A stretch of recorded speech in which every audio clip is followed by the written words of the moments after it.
السلام عليكم ورحمة الله وبركاته. أهلا وسهلا بكم في صوت أهلاوي. حلقة جديدة وموضوعات متعددة، بس حابب أقول حاجة كده بسيطة في الأول كده. النهاردة الدوري الفرنسي، الدوري الأسباني، لا مش الدوري الفرنسي، لا ولا الدوري الإنجليزي. تخيل الدوري السعودي بيتذاع على أكبر محطة رياضية فرنسية. مين كان يحلم؟ مين كان يصدق إن في يوم من الأيام دوري عربي يذاع على أحد المحطات الفرنسية؟ ومش أحد المحطات الفرنسية، واحدة من أكبر المحطات الرياضية في فرنسا وفي العالم. النهاردة الدوري السعودي بيتذاع على قناة بلس الفرنسية، واحنا النهاردة وحتى الآن الحمد لله لسه بناخد نفسنا من الدوري بتاعنا اللي لسه خلصان يا دوبك من كام يوم. وطول ما عندنا امثال كل اللي موجودين على الساحه الرياضيه هنفضل كده. تخيل، شوف الفرق الكبير جدا كان فين، والموضوع كان فين ووصل لفين. حقيقه حاجه تفرحك للاشقاء طبعا في السعوديه، وتحزنك على الوضع اللي احنا وصلنا له ولسه هنوصل له. طول ما في دوري بروتوكول، طول ما في احتواء، طول ما في حد بيفكر ازاي انه يخلي نادي بياخد امتيازات هو لا يستحقها، انديه بتاخد امتيازات لا تستحقها، مفيش فايده. مفيش فايده. لازم كل واحد ياخد حقه. دي بدايه الطريق عشان يكون في فايده. ندخل على اخبار النادي الاهلي، وهكون واضح وصريح معاك. انا تابعت كل اللي اتقال على موضوع محمد شريف والاخبار اللي تم تداولها على انه انتقل او مش انتقل طبعا او يخطط الانتقال لنادي الخليج السعودي. وصحيفه الميدان الرياضيه في السعوديه قالت ان محمد شريف وقع على عقود انتقال. طبعا انا مش جاي اقول لك اللي كل الزملاء قالوه لك، ان منهم اللي كلم محمد شريف ومحمد شريف نفاله توقيع العقود، ومنهم اللي تطوع بالنفي من النادي الاهلي. بالتاكيد مش هقول لك اللي هم قالوه، انا هقول لك الحقيقه. ده مش معناه ان اللي قالوه مش حقيقه، انما هي حقيقه غايبه شويه عن موضوع محمد شريف. بص يا سيدي، محمد شريف عايز يستمر في النادي الاهلي بس بشرط. هو محمد شريف بيشرط على النادي الاهلي؟ لا، انما هو حاطط شرط لنفسه. لو انا لعبت او انا عندي قصه معينه مع المدير الفني، هيكون في حوار بيني وبين المدير الفني بيؤكد ان انا هيكون ليا دور، انا هجدد عقدي مع النادي الاهلي. لو ما فيش مش هجدد عقدي مع النادي الاهلي. وبالتالي كل العروض المتاحه واللي بيتم تناولها وتداولها ليها اساس من الصحه. ايه هو اساسها من الصحه؟ هو ان وكيل محمد شريف فاتح السكه قدام كل الانديه العربيه والاوروبيه. من يريد التعاقد مع محمد شريف احنا بنسمع العروض. ليه؟ لان من الممكن ومن الوارد، انا بقول لك الكلام اللي يجيب فايده، اللي يجيب نتيجه، علشان انا ما افضلش اموت لك في الموضوع ونيم لك في الموضوع، وفي الاخر بتلاقي محمد شريف مثلا وصلت ليناير وهو بيوقع لاي نادي وينتقل اليه في نهايه الموسم. محمد شريف يريد ان يعلم، عايز يعرف دوره ايه مع النادي الاهلي في الفتره اللي جايه، وما هو العرض الذي سيقدمه النادي الاهلي لمحمد شريف.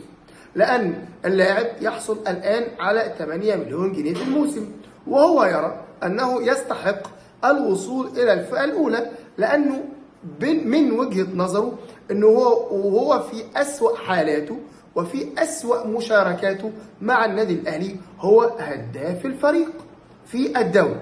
هو شايف في نفسه انه لعيب عنده كتير، وشايف في نفسه انه اللعيب الاساسي او اللي ليه دور مع النادي الاهلي. اذا كل ما قيل بنفي ان في مفاوضات مع نادي الخليج، النفي لابد انه يكون بين قوسين هو نفي توقيع.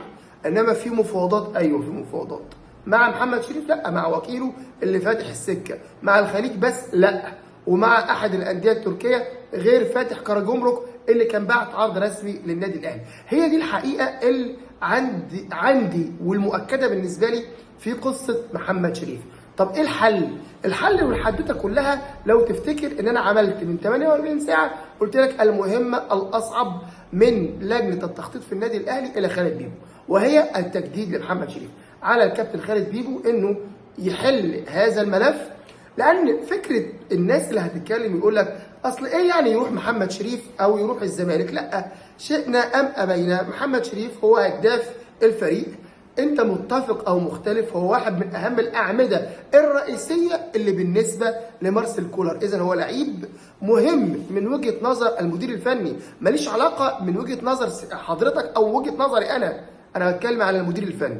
طالما المدير الفني عايزه يبقى على النادي الاهلي الحفاظ عليه. ندخل في موضوع تاني، مصطفى اشرف وبيراميدز. مصطفى اشرف وبيراميدز، مين كان يسمع عن مصطفى اشرف؟ محدش. اول ما بعض الناس اتكلمت على ان النادي الاهلي بيفكر يجيب ناشئ او لعيب عنده 22 او 23 سنه من منشن جلادباخ الالماني، وانه لعيب كويس، وانه لعيب في وسط الملعب كويس وبيأدي كويس، وان فيه اهتمام من مارسيل كولر، بدأ الناس تتكلم على مصطفى اشرف. ثم دخل بيراميدز، وكل الاخبار المتداوله الان بيتقال ان بيراميدز دخل بعرض رسمي للاعب قيمته مليون يورو. مليون يورو عشان ياخد مصطفى اشرف. قبل ما اي حد يتكلم او يجيب سيره مصطفى اشرف، بيراميدز ما كانش بيفكر في الموضوع ولا حطه في دماغه اساسا ولا كان مستهدفه على الاطلاق. طب هنا يتبقى جزئيه مهمه جدا، هو النادي الاهلي اصلا بيفكر في مصطفى اشرف؟ يعني هل النادي الاهلي فوض مصطفى اشرف او اتكلم عنه؟ او كل اللي اتقال في الاعلام، انا سالت في النادي الاهلي في القصه دي. بص يا سيدي، لو انت عايز كلام حقيقي، كان معروض مصطفى اشرف على مارسيل كولر، ومارسيل كولر قال انه لعيب كويس، قال انه لعيب كويس. بس هل ان احنا دخلنا في مفاوضات مع النادي الالماني؟ لا. بقول كده ليه؟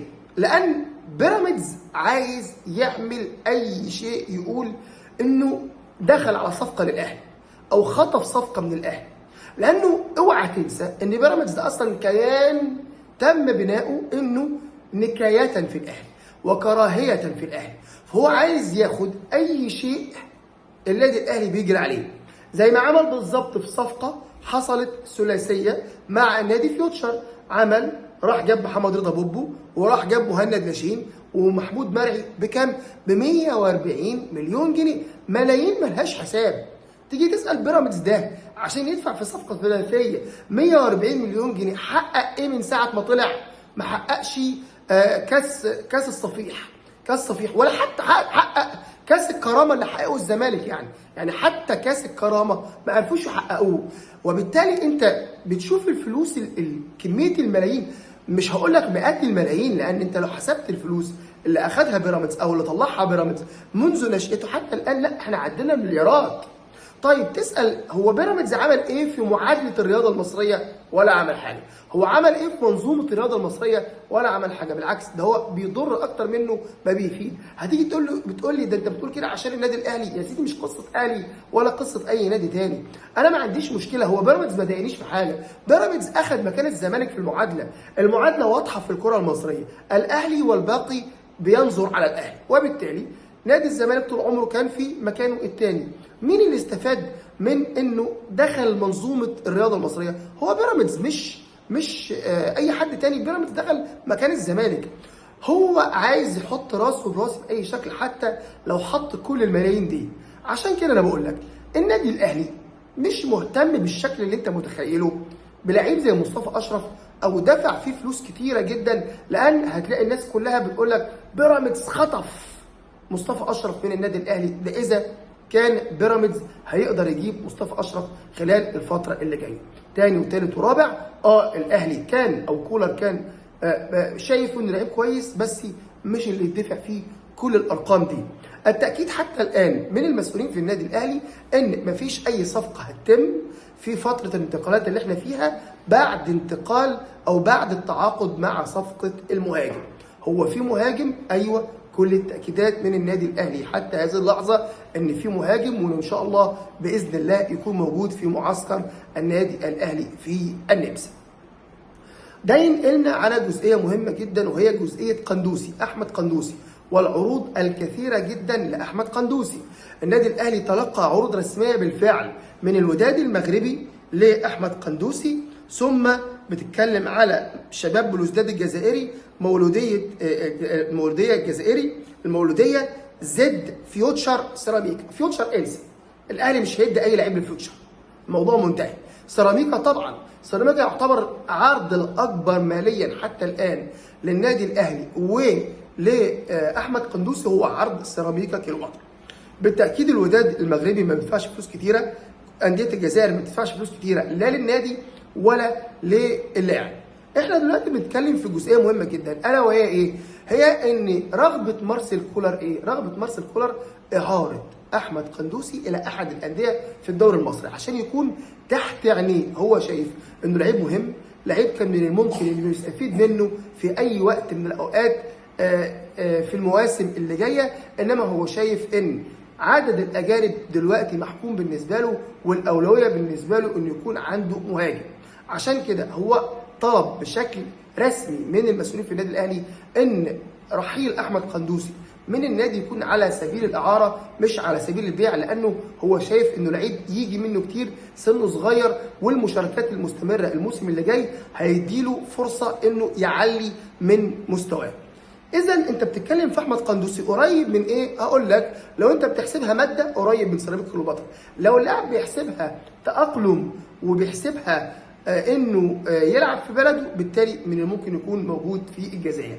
الموضوع ده هيتحسم امتى؟ قريب جدا، لان النادي الاهلي عنده رغبه حقيقيه في ان اللاعب يطلع وهو متراضي، وكمان النادي الاهلي عايز يفضي المكان علشان يعلن عن التعاقد مع مهاجم. ايه ده؟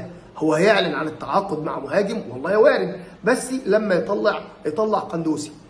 يجي هنا بقى جزئيه مهمه جدا عن المهاجم سوزا. هتيجي تقول لي يا عم احنا قرفنا من سوزا ومن ملف سوزا، اقول لك والله وانا كمان، بس هعمل ايه؟ ما انا لازم اقول لك كده، ولازم اقول لك الخبر، ولازم اقول لك المستجدات بتاعته.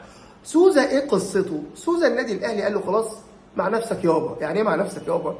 يعني انت قدرت تخلص نفسك قبل ما انا اخلص مع المهاجم، انت ليك الاولويه. ما خلصتش، انا مخلص خلاص. انا اولوياتي او اتفاقاتي خلصانه. النادي الاهلي اتفق ويعتبر شبه انتهى من التعاقد مع مهاجم، ومخلص كل حاجه معاه، مستني جزئيه انه يخلص بس قندوسي ويتمم الاجراءات الرسميه مع المهاجم. ده كله بحسب تاكيدات المسؤولين في النادي الاهلي، اللي هم بيشوفوا ان هم لو شافوا او عندهم اي حاجه عكس اللي انا بقوله من الممكن ان هم ينفوه. انما المسؤولين في النادي الاهلي جاي على هواهم ان الاعلام في النادي الاهلي يؤكد، او اعلاميين النادي الاهلي المحسوبين على النادي الاهلي يؤكدوا ان في مهاجم وانه تم الانتهاء منه. ده انت بترمي المسؤوليه عليهم؟ اه طبعا انا من المسؤوليه عليهم. انا اكيد انا ما اسميش خالد توفيق، انا اسمي خالد الاتريمي. امير التوفيق هو اللي بيتعاقد، وبالتالي بيكون بالتعاقد مع لجنه التخطيط، وبالتالي ده المعلومات المتاحه لدينا حتى الان واللي بتخرج من النادي الاهلي. اذا سوزا زي ما قلت لك هي صفقه لو قدر انه يخلص نفسه من النادي بتاعه عادي جدا، لان النادي الاهلي رفع العرض حتى $1,000,000 والنادي بتاعه ما رضيش انه يسيبه.